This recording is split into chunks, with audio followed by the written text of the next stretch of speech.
Hi friends, இன்னைக்கு புதினாவை வைத்து ஒரு சூப்பர் ரெசிபி செய்ய போறோம். புதினாவில் பிரியாணி தாங்க இன்னைக்கு செய்ய போறேன். இந்த புதினாவில் எப்படி டேஸ்டான பிரியாணி செய்யறதுன்னு பார்க்கலாம். பார்க்கறதுக்கு முன்னாடி இந்த வீடியோவை ஸ்கிப் பண்ணாம கடைசி வரைக்கும் பாருங்க. இந்த டேஸ்டான புதினா பிரியாணி எப்படி செய்யறதுன்னு தெளிவா உங்களுக்கு புரியும். இப்ப புதினா பிரியாணி செய்யறதுக்கு புதினா ஒரு கட்டு எடுத்து நல்லா ஆஞ்சு அதை நல்லா 2 தண்ணி ஊத்தி கழுவி வடிகட்டி எடுத்திருக்கேங்க. இப்ப இந்த புதினாவை 2 பேட்சா மிக்சி ஜாருக்கு மாத்தி நல்லா நைஸா பேஸ்டா அரைச்சி எடுத்துக்கலாம். அரைக்கிறதுக்கு முன்னாடி ஒரு 1/2 கிலோ அளவுக்கு பிரியாணி ரைஸ் எடுத்து நல்லா கழுவி ஊற வச்சிடுவோங்க. இப்ப இது தாளிக்கிறதுக்காக ரெடி பண்ண போறேன். ரெடி பண்றதுக்கு முன்னாடி நம்ம ஊற வச்சுட்டா பிரியாணி நல்லா சாஃப்டாவும் இருக்கும், நல்லாவும் இருக்குங்க, டேஸ்டாவும் இருக்கும். அதுக்காக தான் முன்னாடியே அரிசி ஊற வச்சிடணும். இப்ப அரிசி நல்லா ஊறிட்டு இருக்கு. இப்ப புதினாவை அரைச்சிட்டு பிரியாணி எப்படி தாளிக்கிறதுங்கிறத இந்த வீடியோவில் தெளிவா பார்க்கலாம். இப்ப புதினா நல்லா பேஸ்டா அரைச்சி எடுத்திருக்கேன். இப்ப இது ரெடி பண்ணியாச்சுங்க. இப்ப பிரியாணியை தாளிச்சிடலாம். இப்ப பிரியாணி தாளிக்கிறதுக்கு ஒரு டபரா வச்சிருக்கேங்க. நீங்க குக்கர்லயும் வச்சுக்கலாம். இப்ப குக்கர்லயே செய்யணும்னா விசில் வச்சு செய்யலாம். இப்ப நான் குக்கர்லயே செய்து காமிச்சிடுறேங்க. இப்ப குக்கர் வச்சிருக்கேன். குக்கர் நல்லா சூடு ஏறிட்டு இருக்கு. நீங்க டபரா வேணாலும் டபராவிலையும் செய்யலாம். 1/2 கிலோ பிரியாணி செய்யறதுக்கு எண்ணெய் ஒரு 150 கிராம் அளவுக்கு எண்ணெய் எடுத்துக்கலாம். இப்ப எண்ணெய் நல்லா காஞ்சிடுச்சுங்க. இப்ப லவங்க பூ ஒரு 5 பூ எடுத்திருக்கேன். 5ல இருந்து 6 பூ எடுத்திருக்கேன். அன்னாச்சி மொட்டு ஒரே ஒரு மொட்டு எடுத்து இது நல்லா பொடிச்சு போட்டுக்கோங்க. விரும்பி இலை எடுத்திருக்கேன். இலை ஒரு 2 இலையை இந்த மாதிரி துண்டு துண்டா கட் பண்ணி சேர்த்துக்கோங்க. 3 ஏலக்காய் எடுத்திருக்கேன். இதையும் இதோட சேர்த்துருங்க. கல்பாசி கொஞ்சமா எடுத்திருக்கேன். அதையும் இந்த மாதிரி பிரிச்சு போட்டுக்கோங்க. பட்டை ஒரு பட்டை எடுத்து நல்லா பொடியா நறுக்கி மாதிரி தூள் பண்ணி இதுல சேர்த்துருங்க. இந்த பட்டை லவங்கம்லாம் நல்லா வெடிக்கட்டுங்க. வெடிக்கட்டோன்னே இப்ப சின்ன வெங்காயம் எடுத்து தோல் எடுத்துட்டு எல்லாமே பெரிய வெங்காயமா இருந்தா 1-2 கட் பண்ணிக்கலாம். பொடிய வெங்காயமா இருந்தா அப்படியே சேர்த்துக்கலாங்க. இது ஒரு 150 கிராம் அளவுக்கு இப்ப சாம்பார் வெங்காயம், அதாவது சின்ன வெங்காயம் எடுத்திருக்கேன். இதுல சேர்த்துருவோம்.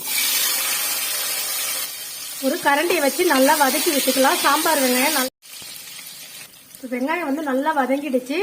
இது வதங்கினதும் இப்ப 100 கிராம் அளவுக்கு இஞ்சி பூண்டு விழுது எடுத்திருக்கேன். இதை இதோட சேர்த்துட்டு நல்லா இஞ்சி பூண்டு விழுது எண்ணெயில ஃப்ரை ஆகிற அளவுக்கு வதக்கினா போதும். இப்ப கரண்டி வச்சு நல்லாவே எண்ணெயில வதக்கிடலாம். இந்த இஞ்சி பூண்டு பச்சை வாசம் போகணுங்க, அந்த அளவுக்கு வதங்கணும்.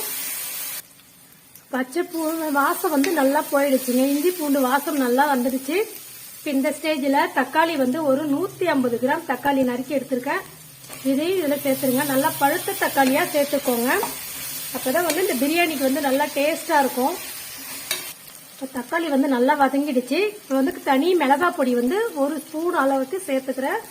காரத்துக்கு ஏற்ற மாதிரி உங்களுக்கு காரம் அதிகமா வேணும்னா கொஞ்சம் அதிகமா சேர்த்துக்கோங்க. ஒரு 1/2 ஸ்பூன் அளவுக்கு காஷ்மீர் மிளகாய் பொடி சேர்த்திருக்கேன். உங்களுக்கு காரம் அதிகமா தெரியுதுன்னா குறைச்சிக்கோங்க. இப்ப இதையும் நல்லா எண்ணெயிலே ஃப்ரை ஆகிற அளவுக்கு கிண்டி விட்டுடுங்க. இது காஷ்மீர் மிளகாய் பொடி போட்டீங்கன்னா கொஞ்சம் கலர் நல்லா இருக்கும். நீங்க வேற எந்த கலரும் சேர்க்க தேவையில்லை. அதுவும் எண்ணெயிலே போட்டு ஃப்ரை பண்ணணும். அப்பதான் கலர் நல்லா வரும். இது எல்லாமே நல்லா வதங்கிடுச்சுங்க. இந்த புதினாவை அரைச்சி வச்சிருக்கேன். அதை இதோட சேர்த்துருங்க. சேர்த்துட்டு ஒரே ஒரு வதக்கு மட்டும் வதக்கிக்கலாம். இந்த புதினாவில் இருக்கிற பச்சை வாசம் போற அளவுக்கு வதக்கி விட்டா போதும். இதையுமே நல்லா கரண்டியை வச்சு கிண்டி விட்டுடலாம். இது எல்லாமே அரைச்சி சேர்த்தாச்சு. இந்த புதினா தண்ணியும் கொஞ்சம் கழுவிட்டு ரெடி பண்ணி வச்சுக்கலாம். இப்ப ஒரு டம்ளருக்கு நீங்க எந்த அளவுக்கு தண்ணி சேர்ப்பீங்களோ அந்த அளவுக்கு தண்ணி அளந்து எடுத்து வச்சுக்கோங்க. இப்ப நான் 1/2 கிலோ அரிசி போட்டிருக்கேன். இப்ப அந்த 1/2 கிலோ ஒரு பவுல்ல சேர்த்திருக்கேன். சேர்த்துட்டு அளவு எடுத்திருக்கேன். அளவுக்கு 1க்கு 2 அளவுக்கு தண்ணி வைக்க போறோம். அதுக்கு முன்னாடி இப்ப புதினாவில கொஞ்சம் தண்ணி சேர்த்து தான் அரைச்சிருக்கோம். அதனால ஒரு 1/4 கப்பு அளவுக்கு அளவுல தண்ணி குறைச்சிக்கலாம். குறைச்சி சேர்த்துக்கோங்க. இப்ப இதுக்கு தேவைக்கேற்ப உப்பு சேர்த்துடலாம். இது நல்லா வதங்கிடுச்சு. இப்ப தண்ணி சேர்த்துடலாம்.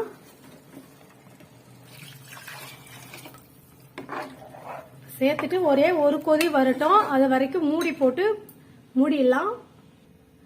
மூடுறதுக்கு முன்னாடி மீல் மேக்கர் எடுத்திருக்கேன். ஒரு பிடி அளவுக்கு எடுத்து நல்லா வந்து ஊற வச்சு அலசி பிழிஞ்சிருக்கேன். பிழிஞ்சு இதுல சேர்த்துட்டேன். உங்களுக்கு தேவைப்பட்ட பச்சை பட்டாணி கூட இதோட நீங்க வந்து அவிச்சு சேர்த்துக்கலாம், நல்லா தான் இருக்கும்.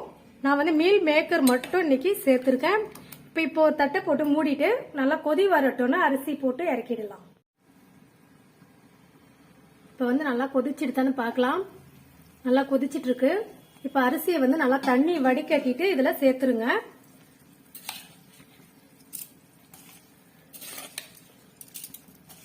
தண்ணி இல்லாம சேர்த்துருங்க. இப்போ அரிசி சேர்த்தாச்சு. இதுக்கு வந்து ஒரே ஒரு கொத்து கருவேப்பிலை இல்லை புதினா வந்து போடுறதுக்கு முன்னாடி இதுல வந்து மல்லித்தழை ஒரே ஒரு பிடி அளவுக்கு நல்லா பொடியா நறுக்கி சேர்த்துட்டு இப்ப குக்கரை மூடிடலாங்க. இந்த மல்லித்தழை வந்து வாசனைக்காக சேர்த்திருக்கோம். இப்ப குக்கர் மூடி போட்டு விசில வச்சு ஒரு 3 விசில் விட்டு எடுத்துட்டு பார்க்கலாம். 3 விசில் வந்து தம் இறக்கியாச்சுங்க. இப்ப குக்கரை வந்து ஓபன் பண்ணலாம். பாருங்க நல்லா வெந்து வந்திருக்குங்க. பார்க்கும் போதே சாப்பிடணும் போல தோணும் பாருங்க. நல்லா வாசனையாவும் இருக்கு இந்த புதினா பிரியாணி. கரண்டி வச்சு கிண்டுறதுக்கு முன்னாடி ஒரே ஒரு ஸ்பூன் அளவுக்கு நெய் சேர்த்துருவோம். இது வந்து டேஸ்டுக்காகவும் வாசனைக்காகவும் தான் நெய் சேர்க்கிறோம். விருப்பப்பட்ட நெய் சேர்த்துக்கோங்க, வேண்டாம்னா ஸ்கிப் பண்ணிடுங்க. இப்ப கரண்டி வச்சு கிண்டி விட்டுடலாம். இந்த மாதிரி நெய் எல்லா இடமும் பரவுற அளவுக்கு இந்த மாதிரி ஸ்ப்ரெட் பண்ணி விட்டுருங்க. அதுக்கப்புறம் நீங்க கிண்டுனீங்கன்னா அழகா இறங்கிடும். இப்ப பாருங்க உதிரி உதிரியா வந்திருக்கு பாருங்க சாதம் புதினா பிரியாணி. இதே மெஷர்மெண்டோட நீங்க செய்து பாருங்க. இந்த மாதிரி புதினா வச்சு நீங்க பிரியாணி செஞ்சீங்கன்னா உங்க வீட்டு குட்டீஸுங்களுக்கு ரொம்ப பிடிக்கும். புதினானால எந்த குழந்தைங்களுமே சாப்பிட விரும்ப மாட்டாங்க. அந்த மாதிரி குழந்தைங்களுக்கு இந்த புதினா பிரியாணியை செஞ்சு கொடுத்து பாருங்க. அடிக்கடி செய்ய சொல்லுவாங்க. பெரியவங்களுமே வந்து வித்தியாசமா பிரியாணி வந்து இருக்குங்க. இது பெரியவங்களுக்குமே ரொம்ப பிடிக்கும். புதினா பிரியாணினாலே வந்து சிலர் சொல்லுவாங்க புதினா வாசனை தான் வரும் அப்படின்னு. இல்லைங்க, இந்த மாதிரி செய்து பாருங்க, உங்களுக்கும் ரொம்ப பிடிக்கும். அடிக்கடி சாப்பிடக்கூடிய பிரியாணி தாங்க இது. வெஜ்ஜி சாப்பிட்றவங்களுக்கெல்லாம் இது வந்து ரொம்ப ரொம்ப சூப்பரான ஒரு பிரியாணிங்க. நான்வெஜ் சாப்பிடாதவங்க கண்டிப்பா இதை வீட்டுல ட்ரை பண்ணி பாருங்க. புதினா வந்து எப்பவுமே ஆரோக்கியமானதுங்க. அந்த புதினாவை நீங்க புளி சேர்த்து துவையெல்லாம் சேர்க்கும் போது உங்களுக்கு சத்து வந்து கொஞ்சம் குறைஞ்சிடும். அதே வந்து இது இயற்கையா நீங்க அப்படியே வந்து சேர்க்கறதுனால புளி சேர்க்காததுனால இதுல சத்து வந்து நிறைய இருக்கு. இந்த மாதிரி புதினா பிரியாணியை வீட்டுல நீங்களுமே ட்ரை பண்ணி பாருங்க. ட்ரை பண்ணி பார்த்துட்டு எப்படி வந்தது, எப்படி டேஸ்ட் இருக்குன்ட்டு வீடியோ கீழே கமெண்ட் பண்ணுங்க ஃப்ரெண்ட்ஸ். இந்த வீடியோவை நிறைய பேருக்கு ஷேர் பண்ணுங்க. இந்த வீடியோவை இப்பதான் பாக்குறீங்க அப்படின்னா அம்மு குக்கிங் சேனலை இப்பவே சப்ஸ்கிரைப் பண்ணலன்னா அம்மு குக்கிங்க சப்ஸ்கிரைப் பண்ணிடுங்க. இந்த புதினா பிரியாணியை வீட்டுல ட்ரை பண்ணி பார்த்துட்டு டேஸ்ட் எப்படி இருந்ததுன்னு உங்களுடைய ஃபீட்பேக்கை வீடியோ கீழே கமெண்ட் பண்ணுங்க ஃப்ரெண்ட்ஸ். இந்த வீடியோவுக்கு ஒரு லைக் கொடுத்துருங்க. இந்த வீடியோவை நிறைய பேருக்கு ஷேர் பண்ணுங்க.